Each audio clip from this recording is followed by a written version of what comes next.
Ask you guys to stand for Canadian national anthem. No? I'm sorry. It's not happening tonight. Anyway, guys, your friend and mine, Bryan McGill.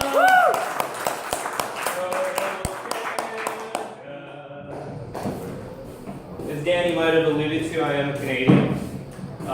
You guys know why Canadians don't like baseball as much as Americans? It's not the same when we sing "Take Me Oot" to the ball game. When I moved here, I realized there's some products that are different. Like here, you guys have a commercial. You might know how it goes. It's not delivery. It's DiGiorno. We have that in Canada. Same product, same commercial, but it's not delivery. It's Delicio. Same with Smarties. In Canada, they're called Rockets. Same with those small pieces of orange thing you guys call American cheese. We call it plastic. Another difference between Canada and the U.S. is our money. Canadian money looks like monopoly money. I agree, it's true. It's probably because Canada and Hasbro can afford colored ink. But you know what? American money reminds me of your senators. American money reminds me of your senators because both your money and your senators are all old and wrinkled. They're pretty much all the same color. And 90% of them have traces of cocaine. As a Canadian, I've never been able to go the whole 9 yards, just 8.2 meters. And in Canada, nothing's for certain except for death and free healthcare. Enough fake Canadian sayings. All right, I'll stop beating a dead moose. Let's keep this puck sliding. I've been living here for a while now, so I know a lot of the stereotypes about the U.S. aren't true. Some of them are, but a lot of them aren't.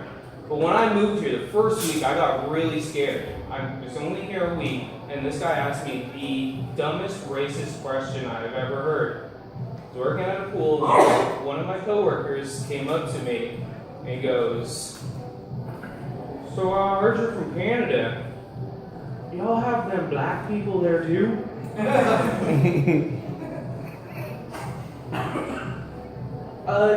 Yeah. Do you happen to know where the Underground Railroad ended? He looks at me, he's like, yeah, like London or England or something. It's actually about Canada. And you gotta remember, this was the first week that I moved to the US, so I wasn't certain if this guy was just really dumb, or if in the South, the teachers aren't teaching racist kids about the Underground Railroad anymore, in case Trump gets elected.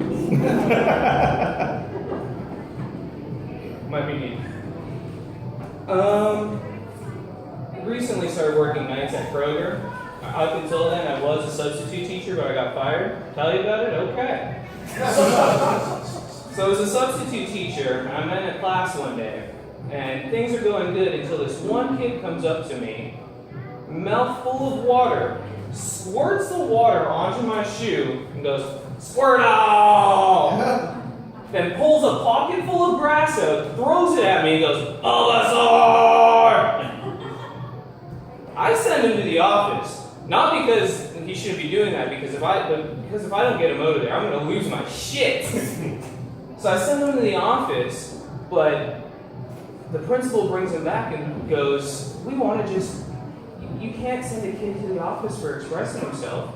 We just want to let them express themselves." That's cool. I'm down with that. I am completely down with that.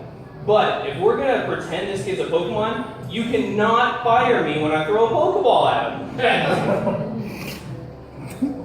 I'll leave you with this